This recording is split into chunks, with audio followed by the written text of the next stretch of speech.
I just want to welcome you to Festival of Place Bite Size. I'm Christine Murray, I'm editor-in-chief of The Developer. We're a small independent company. We run a podcast and a website, and we make a magazine, and we host the annual Festival of Place, which we've moved this year, and it's taking place on the 13th of November. And all of these things that we do are about making cities worth living in and places where people thrive. And we really focus on the space between the buildings. Our journalism podcasts and events like this are free. So if you like what you do, please support us on Patreon. It's www.patreon.com/thedeveloperuk. And if you do so really soon, you'll get our magazine, which goes to press actually at the end of next week. Festival of Place Bite Size is a taster event of our annual event, the Festival of Place. And we've recently reduced our ticket prices, so do check that out. It's festivalofplace.co.uk.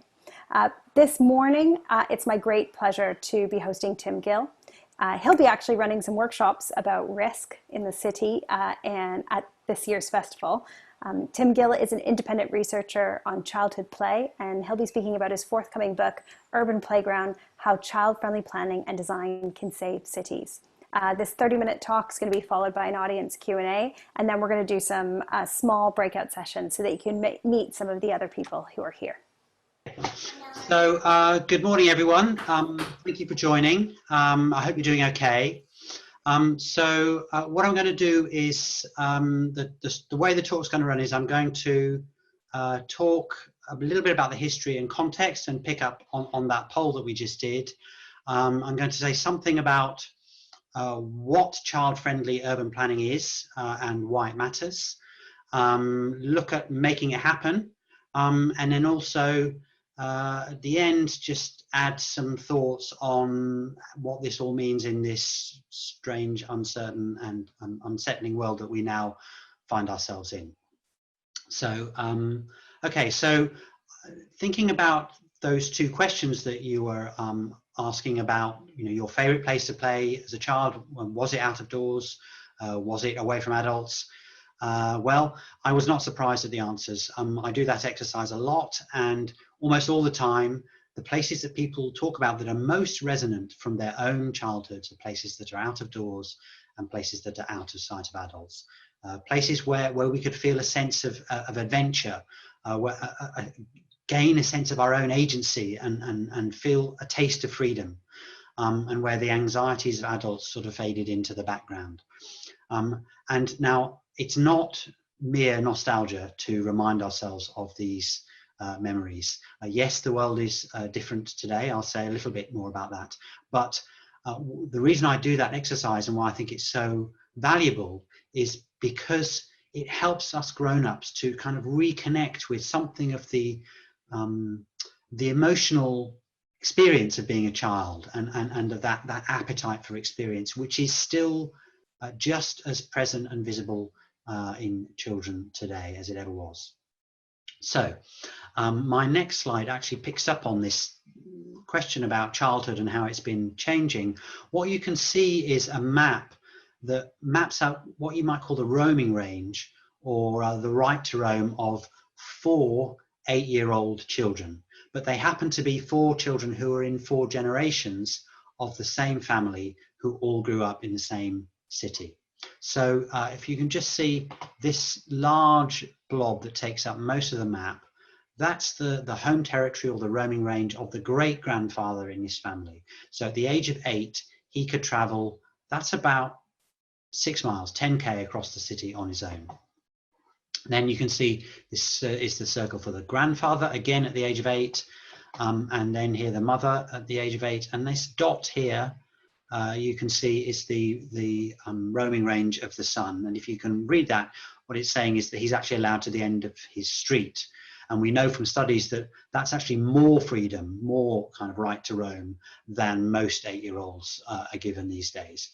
So what this anecdote neatly illustrates is what I call the shrinking horizons of childhood. And I think it's one of the most important and one of the most underexplored changes in the nature of childhood. Now, and it's happening more or less all over the world. The reasons are complicated. I'm not going to get into them too much here. But I think that the built environment and the way the neighborhoods that we've been bringing children up in have changed is a crucial factor. So now this is an image of a New York street from the turn of the last century. And what you can see from this image and what I've chosen is not just the incredible street life, and not very many people social distancing, but also if you look, you don't have to look too hard to see children of different ages, very much part of the life of this street in this city. And that's how children used to inhabit cities. For most of human history, most of the history of cities, children were just living their lives alongside, in parallel with the adults. And really, it's only been in the last 100 years or so that this has changed. So the idea that children were sort of under threat from the city or needed to somehow be treated differently is very modern, and is to do with urbanization. And if we look now at urban planning and the kind of pioneers of urban planning, what we can see is that a lot of their vision was about how to make human habitats work better for children and families, and how to solve the perceived problems of particularly densely populated, overcrowded cities that were emerging in the Industrial Revolution. And so thinking about children and families was central to that strand of urban ideas. And you can see it also in the work of Aldo van Eyck and his team, who carried out really an extraordinary program in post-war Amsterdam. Remember, this program, which ran for about 20 years in total, involved the construction of around 700. They're not really playgrounds, they're playable public spaces, threaded carefully into the city, low cost, critically with the support of local residents, with a simple palette of materials and a real focus on creating sort of nodes and gathering places and watering holes for children and families in the city. But then that interest in children and city building even carried into the 60s and 70s. This is the Biker estate in Newcastle. And if you look at the history of that estate, you'll see that thinking about children's opportunities to play and get around and be out of doors in this neighborhood were central to the thinking of Ralph Erskine and his team of architects. So there's a long tradition of thinking about children and their relationship to the city. But it's also true that really from the 70s and certainly more or less up till today, that interest has faded. There are all sorts of reasons for that we could go into, but I think the key shift has been the shift towards car-centric planning. And this cartoon or illustration, I think beautifully illustrates the extent to which we've allowed the car to dominate and really colonize the streets that we live in, and that car-centric planning has been the norm for most of the last century. And so you could say that neighborhood planning in particular was really about a kind of power struggle between children and families on the one hand and car owners on the other, and that for most of the last century the cars won. But that's beginning to change. And some of you will be familiar with this quote, I'm sure, from Enrique Peñalosa, who did amazing things when he was mayor of Bogota to turn that city around. And this was in many ways his slogan for his revitalization and reconstruction, his vision for that city. And I really think that this sentiment, in particular the idea of children being an indicator species, is central to my talk and to my ideas. That in the same way that if you see salmon swimming up a river, that's a sign of the quality of that habitat. If you see children active and visible, with and without their parents, different ages, living, enjoying, exploring the city, then that is a sign of the health of that human habitat. So my conception of a child-friendly city is really around those everyday freedoms for children, the everyday experiences in children's lives. And my next slide, it's probably the most important slide in the work that I'm doing. It's going to be the most important image in my book, and it tries to draw out the two dimensions of what makes places child-friendly. So what you're looking at here is, if you like, 4 different types of neighborhood, and they vary in 2 dimensions. On the vertical scale, things to do. How many things are there in a neighborhood or in a city for children to do? And obviously, the more things to do, the better. But that's not the only thing. There's also the children's mobility. How easy is it for children to get around? And it's only where you have both lots of things to do, lots of offers in the city or the neighborhood for children, and high levels of mobility, crucially walking and cycling and active travel, that you have a child-friendly city. So that's when you're up in the top right-hand quadrant of this framework. And I'll be coming back to that. So it's worth pointing out, Christine, you said we're talking about the space between buildings. I'm also talking about the space between buildings. There are really 3 components that come together to make neighborhoods work well for families. And you can see them here. There's housing. If we don't have affordable housing, or housing that's appropriate and affordable for families, it's game over. We also need good services, schools, childcare, and so on. But crucially, we also need what, in the jargon, the public realm. The spaces between the buildings work well for children and families. And it's that I'll be focusing on in my talk and in my book. So let's try and give a picture of what this idea looks like. And to do that, I'm going to talk about Rotterdam. And the reason I'm starting with Rotterdam is it's the city that's probably invested more in becoming more child-friendly than any other city on the planet. It's had a sustained series of programs going back to 2006 with a strong focus on the space between buildings. So I'm just going to share a little bit about some of the work that's been going on in Rotterdam, a city that I visited 3 times over the last 10 years or so. So this map really, it shows you a fairly intensive set of interventions looking at schoolyards, streets, public playgrounds, sports facilities, that is trying to knit together these different interventions involving different partners to open up, to kind of expand the freedom on the one hand and the activities and choices on the other in this neighborhood in Rotterdam. So this is a school that was given a makeover as part of the Rotterdam program, and a nice example of a naturalistic approach to schoolyards. And this school ground, even though it's almost entirely surrounded by the school, is open to the public outside of school hours.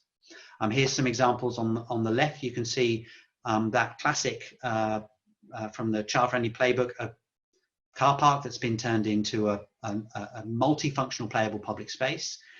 And you've also, on the right, you can see one of the famous central square, Schoenberg Square in Rotterdam, that also was given a child and family friendly layer as part of this wider program for the city to become more attractive to families.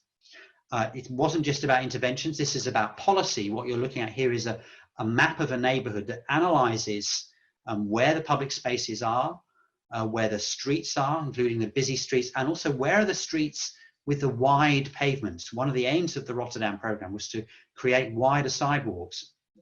It's sort of incredible when you think about what's being discussed now, but recognition that opening up space right outside people's front doors can make a big difference to children and to families.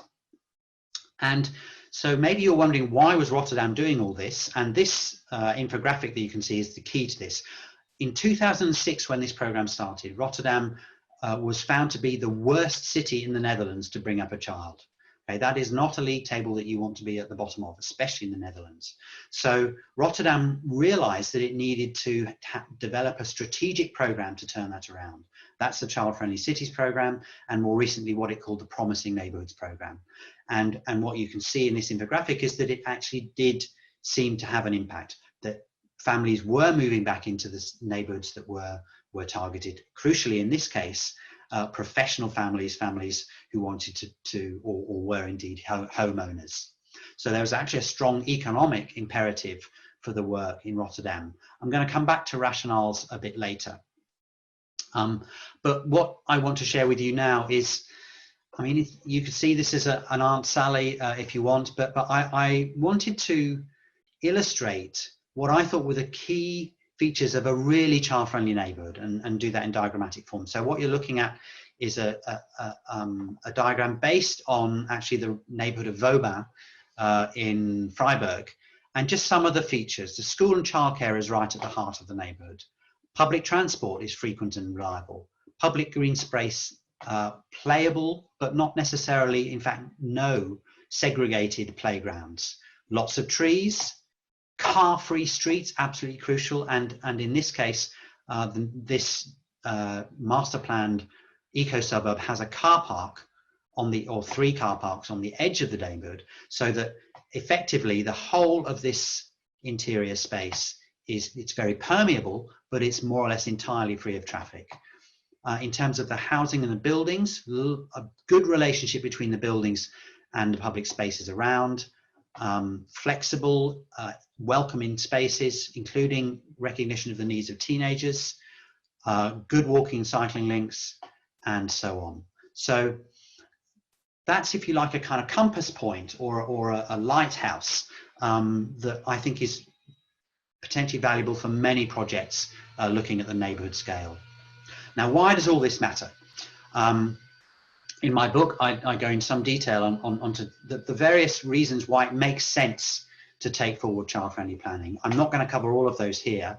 I'm going to say something about children's views, and that is, we know a lot about what children think about cities. Researchers have been looking at this for decades, and their answers when we ask them are surprisingly consistent in terms of what they do like, and safety, free movement, places to meet, greenery, and what they don't like. Now, and I hope you can see the connection with some of the stuff I've talked about already. So I think the problem we have around child friendliness is not that we're not asking children. The problem is that we don't care enough about what children think or what they say. The adults are not giving enough thought to children's views and needs, and that's why I'm interested in this, looking at the cities that have taken things forward and figuring out why. But the other thing I want to talk about around why this all matters, and again, I'm sure you've spotted this, is the link with sustainability.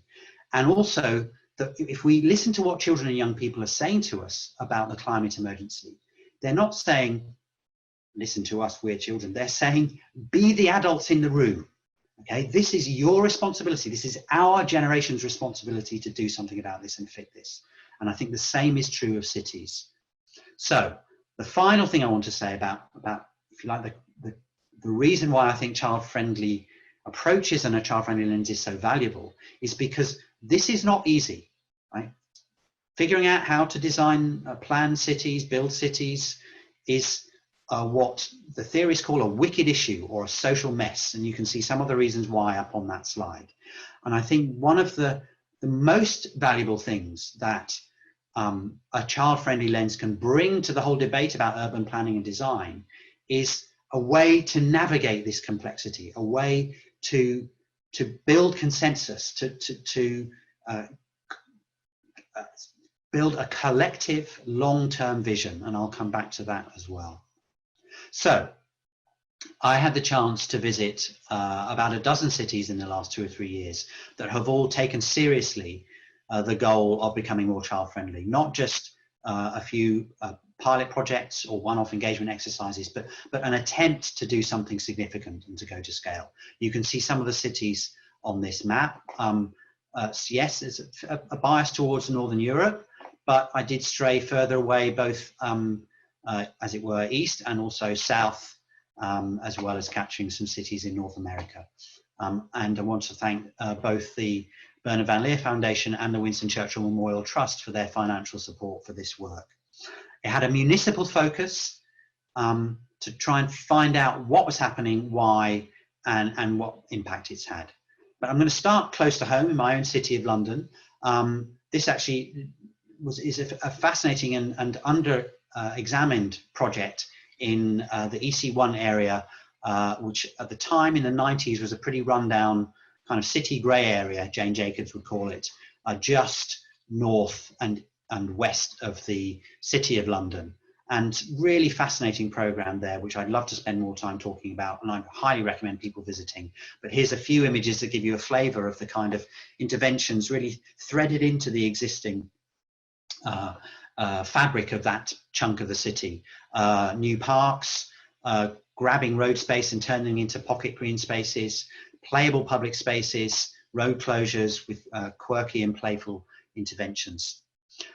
But I didn't just focus on high-income cities or developed countries. I wanted to find out how relevant this idea of child-friendliness is in low and middle-income contexts. So you can see on the left there an image from one of the favelas in Recife, where the mayor has been championing child-friendly urban planning and design as part of a focus on early child development. And similarly in Tirana, in Albania, where again the mayor has personally taken up this vision of making the city more child-friendly. So let's share with you some of the findings of this visit. And what you're looking at, first of all, is what I found out about, why were these cities doing what they were doing? And broadly speaking, the answer to that question fell under three headings. There was a bunch of cities that were interested basically in economy and demography. Rotterdam was a good example. There was a bunch of cities that were looking at sustainability and community. And then there was a bunch of cities whose primary rationale was around children's rights and also children's health and well-being. But you can see from this diagram, most cities actually had multiple reasons for engagement and interest. And I think that's, in other words, they were looking for win-wins. And I think that's an important insight into hooking cities into this and city decision makers into this agenda. In terms of the building blocks, this list won't surprise anyone, I don't think. But I think all four are important: streets, walking, cycling, public space, and housing. And remember that child-friendly framework, the four quadrants that I showed earlier. That's what shows you the direction of travel in each of these building blocks. Take streets. How can you increase the offers and activities in a street?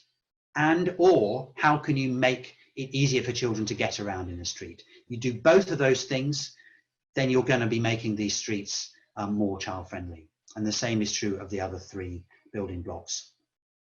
Okay, this is the worst slide of my entire deck. I'm not going to dwell on it too long, but I have also pulled out, and in my book you will see 9 principles for child-friendly programs. As I say, I'm not going to talk through them all. I do just want to highlight one that I think is both important in general, but particularly important right now, around opportunism. But I'll swiftly move on from that nasty set of words and offer you instead a rather engaging diagram. And this is, I think, if you like, the recipe, my recipe from the cities that I looked at about taking forward an effective child-friendly urban planning program. And it's a hub and spoke model. And so at the heart of that model, the hub, is critically a municipal official, somebody or maybe a team who is effective, who is committed, who has energy, and who can get things done.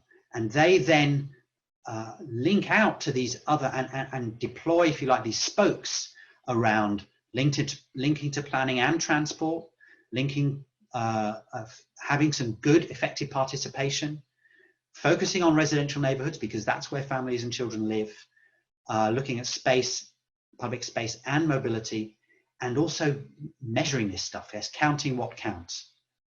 And what's interesting to me now is that I'm seeing cities that weren't part of my case study list who really seem to be going this direction of thinking about sustainability, livability, proximity, and making the compact neighborhood a key building block of a sustainable city. So this is from the mayor of Paris's last mayoral election campaign, and her call to make city a 15-minute city. And here's a nice diagram from that idea that shows you an intervention that turns a kind of dull corner in the city into a vibrant quarter and a vibrant space, where there's space for people to meet, there's space for children to play. There's other things in French that I haven't had the time to translate yet. But I hope you can see, that image, the echoes of Eldo van Eyck's work are incredible. But what you're seeing now is a quote I heard from Rebecca Henderson, who gave a talk a couple of weeks ago, that really gets to the heart of why I think a child-friendly lens has such power in the context of urban planning. That bringing children's views and experiences and lives into the conversation about cities helps to move that conversation on, to make it less about narrow vested interests and short term, and more into a collective long-term vision for what cities should look and feel like. Because the truth is that if we ask ourselves, what does a sustainable city look like? It looks like a child-friendly city. Now, that would have been the point where I stopped my talk if it had been given 2 months ago, but the world is slightly different now. So I'm now going to add a few thoughts about this baffling and scary world that we are in now. And no doubt your own neighborhood has got signs like this coming up outside its parks and playgrounds. So what do we know? Well, thankfully, we know that the disease itself largely does not affect children. Children are not harmed to anything like the same extent by COVID-19 as adults. But that doesn't mean they're not suffering under this pandemic. In fact, there's growing evidence that if you like, the collateral damage to children and young people is worse than for any other age group. And I think this quote from the English Children's Commissioner captures some of that. And I think one of the things we really need to try and do more of is again, bring children's voices into the conversation about what's happening as we move through and the pandemic and beyond lockdown. But we know we're seeing interventions like this, streets being closed, pavements being widened, a lot of the stuff that will resonate with much of what I said earlier.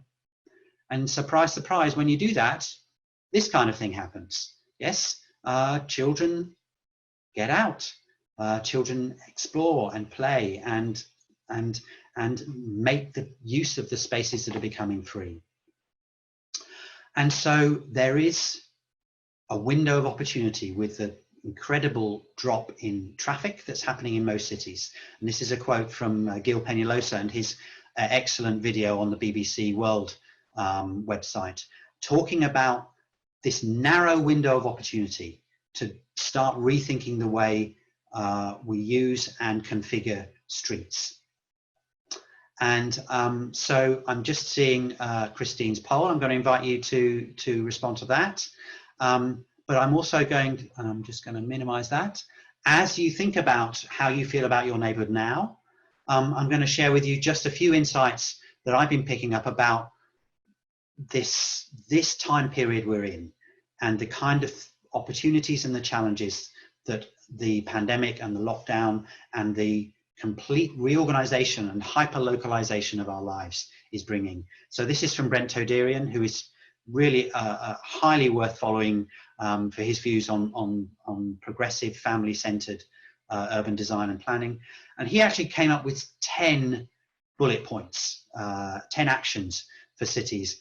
And I've actually, almost all of them, most of them speak to children. They speak to the wishes of children and the concerns of children. So I've summarized some of them there.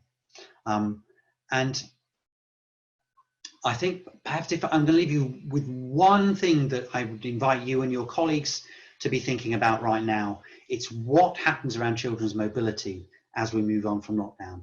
In any cities of any size, especially cities that have a lot of dependence on public transport, there are going to be huge problems with getting people to be able to move around safely.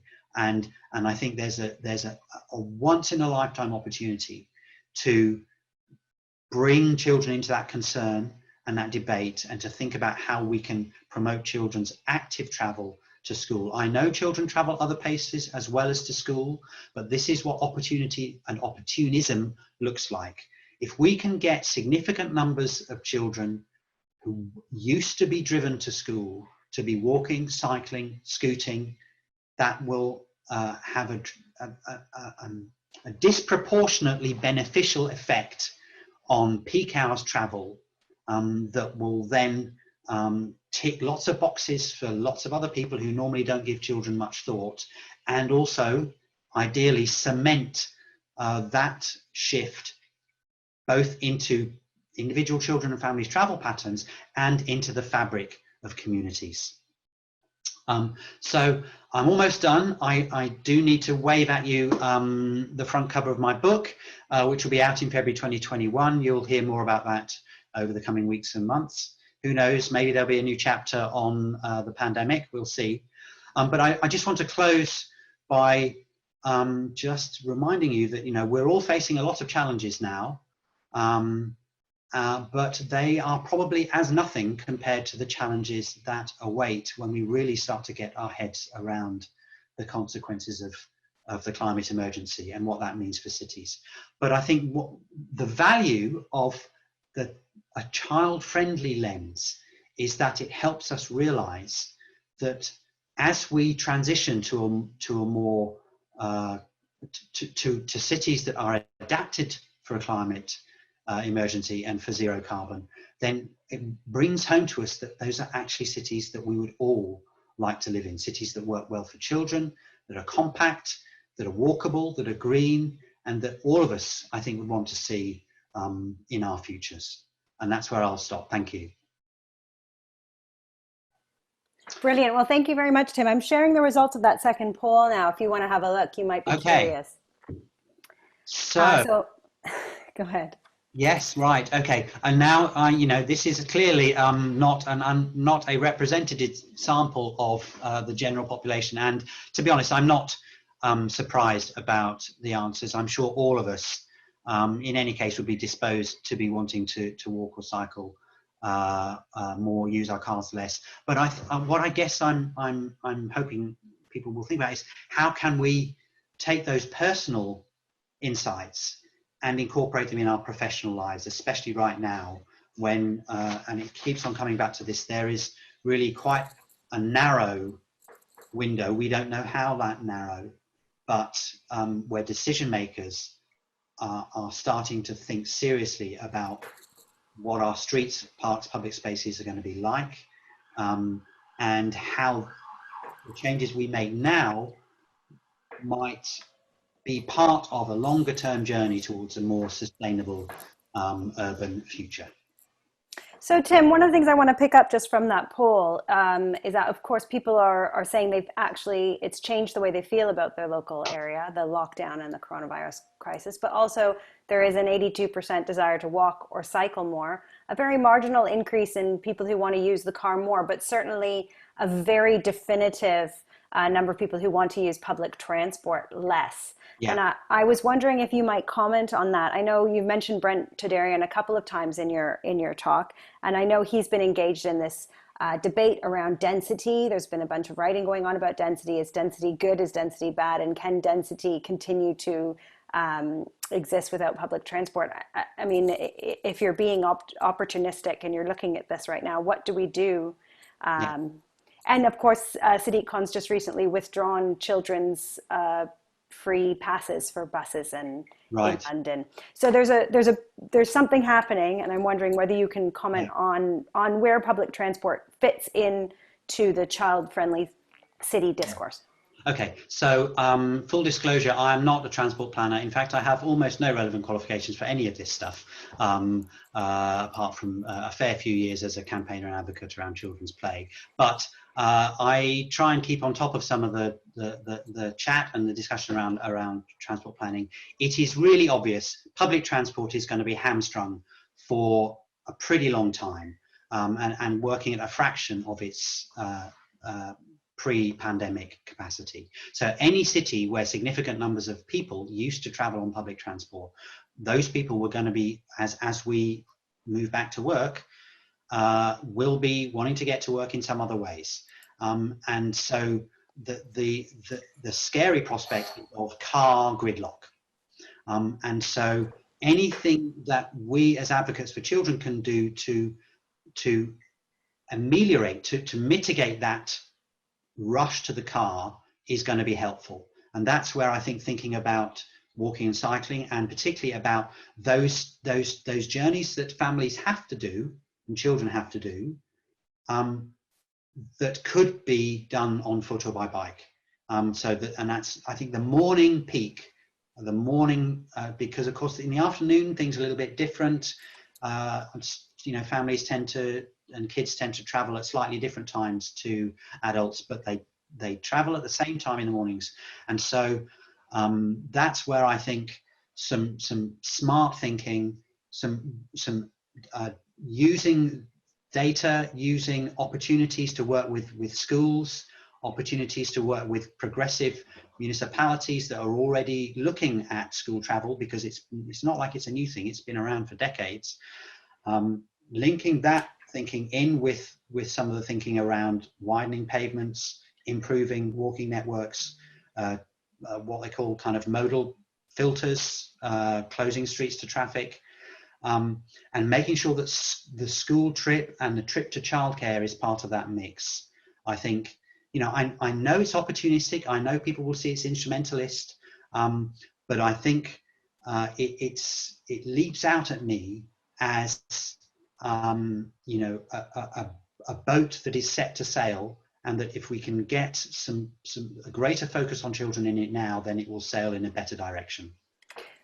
So there's been a little bit of talk about what it makes a playable space, and I think there's discussion about how kids used to use the bomb sites in London and how they converted to adventure space. This idea of brownfield, about playground versus no playground, and what makes a space playable. There's also a number of questions, which is kind of about how do you ensure that these interventions reach outside the middle class? They're not in the funded areas. What do these interventions look like? Are they costly, I guess, is part of it. But how do you reach difficult to reach demographics?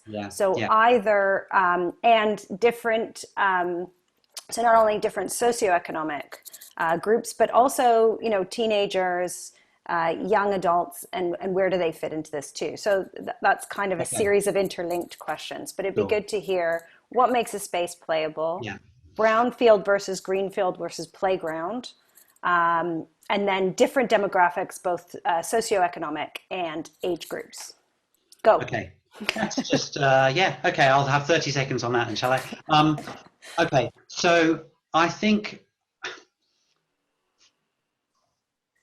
probably most of the people listening to this would agree, we need to get well away from, in fact, entirely away from the play ghetto.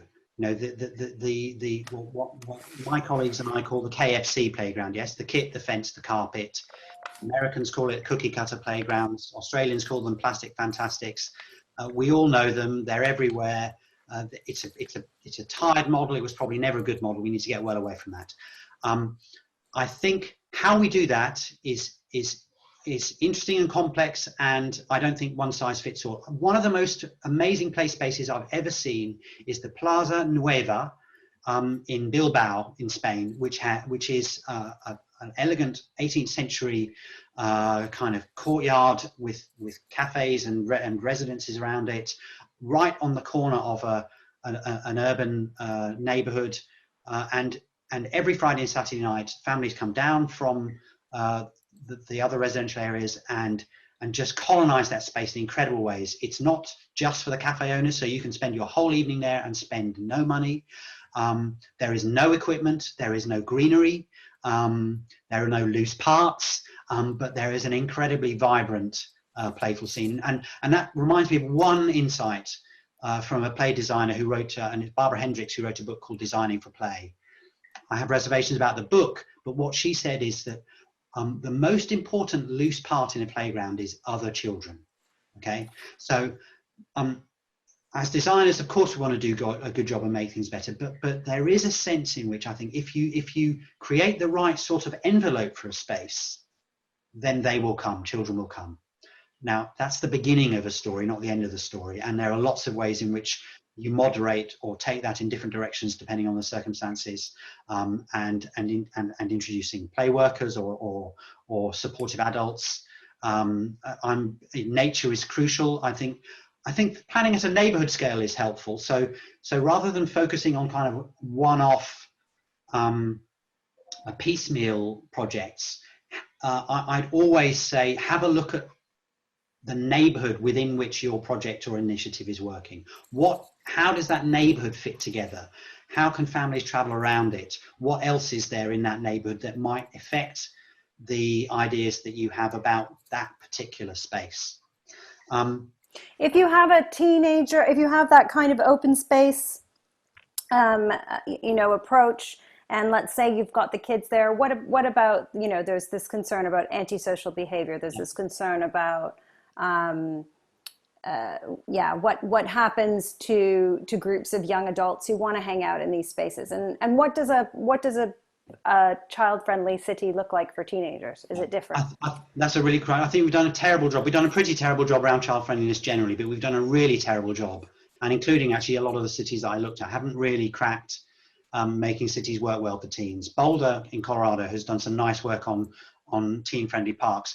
I think firstly there is clear evidence of demonization of teenagers. On the other hand, there are some good projects that show, and I think there's a particular imperative to involve and engage teenagers directly. I think any project that has any sort of hope of changing things for teenagers, if you're not speaking with those local teenagers, you're probably going to fail, because they will be full of insights about the rights and wrongs and the goods and the bads and the problems they face. And I think, in a way, that's the key to the solution: is stop seeing teenagers as essentially just a problem to be managed, and seeing them as part of a resource, or as a resource that will help you to get good solutions. And I've seen so many projects that forget to look at teenagers, and so the schemes that get developed don't have any offers that speak to teenagers' interests. So surprise, surprise, the teenagers colonize the spaces that are left. And that sometimes annoys some of the rest of the families involved. That has to change. If you look at, there's a question here which I think is interesting about how important is the relationship between informal play and formal travel activities. So playing on the way to school or playing on the way to other places. So linking mobility with informal play. So. Okay, I've just remembered, I haven't said too much about gentrification, so I do want to... Okay, so yeah, do gentrification, that is important. I think there is a real challenge for those of us advocating for child-friendly planning and design, that it isn't kind of, co-opted by... Part of the sales brochure. Yeah, exactly. And I think actually that comes, well, firstly, it comes down to values and vision. And the people involved. I mean, I make a strong case in the book and when I talk that vision has to have an equity and equality dimension to it. And if you don't, then probably what will happen will be the sharp-elbowed middle classes will appropriate more than their fair share of whatever's happening. Now, that doesn't mean to say that it's a bad thing for people to care about and be motivated about what their neighbours are like. But I've got lots of examples from Recife, from in particular, poor families care just as much as wealthier families do about their kids playing out. Let's not be under any illusions about that. This is not just, a kind of nice to have. It's something that I met mums who were in tears in Recife because they were so grateful about the changes that have been made to their favela neighborhoods. So I think it actually comes down to making sure that as part of a strategy and a program, that those poorer communities are engaged, and also that some of those drivers of gentrification, which are actually not about public space but about housing supply, the cost of housing, that those are tackled. What was the other question? Oh, play on the way. I mean, I guess I'm trying to put forward a set of indicators, 10 indicators for what makes any neighborhood child friendly. And they're in the first person. So it's like, I can go outside and play with my friends. I go to school on my own or by bike. I go out with my family to a park to have a picnic. I feel that my neighborhood is welcoming and safe. And I think those indicators, so something like them, if you unpack them, then it starts to answer some of those questions about, okay, well, what does that mean about play on the way? What does it mean about destinations versus routes? And so you need both. Again, it's coming back to that child-friendly framework, but you really do need to get away from this idea that play is something that just happens in designated spaces. People have been saying this for 100 years, that is not how children play, and we really need to start taking that seriously. When there's a few questions around post-coronavirus about social distancing and whether that's possible. You mentioned that putting one child finding another in an open space is how things get started. And the second thing, I'll just put you two together. There's a few comments about whether we need to retrain parents, whether we should poll all the parents here about whether they would let their 8-year-old go for a long walk. And I think maybe those two can be taken together. We're in a new kind of risk paradigm, and I know you are going to deal with risk at the festival, but it might be good to preview it here too, because I think both the idea of social distancing, the risk of coronavirus, and our general relationships to risk, it's quite tricky territory at the moment.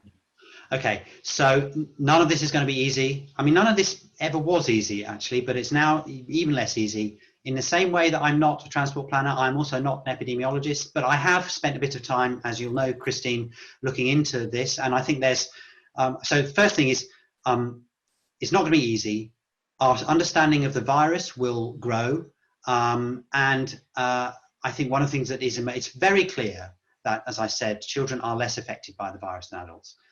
It does appear that children are perhaps, well, certainly not more likely than adults to spread the virus, maybe less likely. There's stats around that.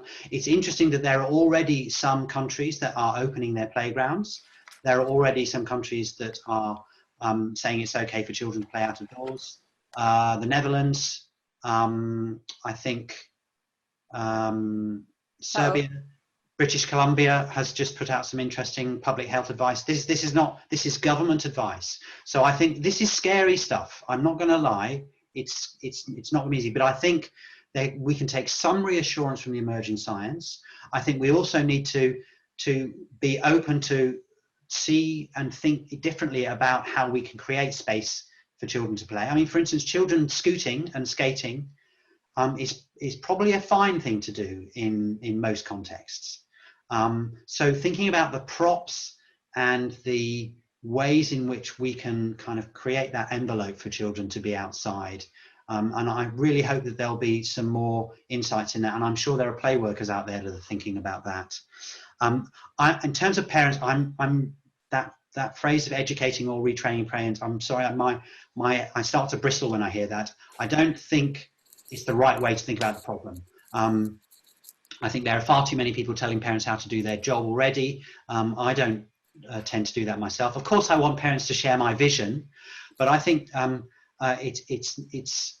I think parents need to have be given informed, useful information about what's happening. But I don't subscribe to the view of parental education. And I think one of the things that maybe we need to start learning is how can we help parents support each other and build those networks of parental solidarity, because actually parents, that's where most parents get their ideas and information from. It's not from people like me or even, the chief medical officer. It's from their friends, their family, other people who are in the same boat as them.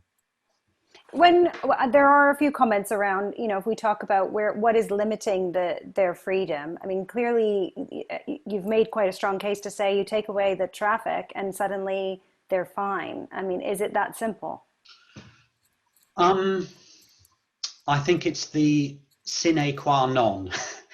So it's top of the list. It's actually You're quite a not normal. allowed to use Latin and talk about gentrification in the Oh, same okay. presentation. Yes, it's an essential ingredient. Um, so yeah, there's a good dozen or so factors that explain that shrinking of children's horizons to do with culture, with economics, with the texture and pattern of family life, with fear, with how houses are changing with the internet. We could go on and on. But I do think that. And I think there's evidence to show that. In fact, there is good evidence to show that in terms of the built environment, you get the biggest bang for your buck in terms of improving opportunities for play by tackling traffic in neighborhoods. There's a systematic review that was published last year or the year before that shows that. So I think we can be pretty confident, and I'm speaking particularly to the built environment professionals in this virtual room, that traffic really is the key. It's not the only answer, but it's a big part of the answer. I mean, we've got great questions here, but one thing that keeps coming down to is what are the limiting factors? What politics? Who needs to be engaged? Um, Local authorities, traffic engineers, health and safety. I think we're looking for villains. Um, do you have any particular people you would like to target with this message, and where are you getting the most traction? Okay, so this is speculative and anecdotal, but I think one of the things that I'm really interested in, for firstly, one of the bullet points that I whizzed by, but which was unpacked in my hub and spoke model, it said place people before politics. And actually, when I talk, before policies, place people before policies. And when I say people there, I don't mean sort of people in general. I mean that municipal official, that person who's the hub, who's got energy, who's committed, who's effective. And I think you listening to me now, you might be that person, or you might know that person. But in many of the cities that I looked at, before there was political support, there was that official doing great things. And so I think that's a really valuable insight. And I think one more thing, it's quite interesting to me that both a lot of the politicians that I speak to and I'm following, and the professionals, they're actually, of course they are, bringing their own circumstances as parents to this topic. You've got a cohort of people coming into public life in their 30s and 40s who have their own kids, who are also caught between those two generations that we were looking at earlier, who can feel the cognitive dissonance, the contrast between their own childhood memories and the memories, or at least the experiences of children today. And I think that's a catalyst. And I think that's one of the reasons why I do that exercise at the beginning, is to try and exploit, to be blunt, that emotional connection that gets people to care about all this stuff in the first place. Tim, I'm going to ask one last question, then you guys, you can see the networking link is being shared. So we're going to go to the networking meeting. I'll have to close this down to open the second meeting, and then those who can join us, join. There you go. We made it almost to the end without a Zoom glitch. So I'm going to do my traditional Zoom wave. I'm sure that Christine would be echoing me. I'm going to close this down now, and I'm going to look forward to joining you for a virtual coffee and chat. Those of you that want to join us after. Thank you. Thank you so much.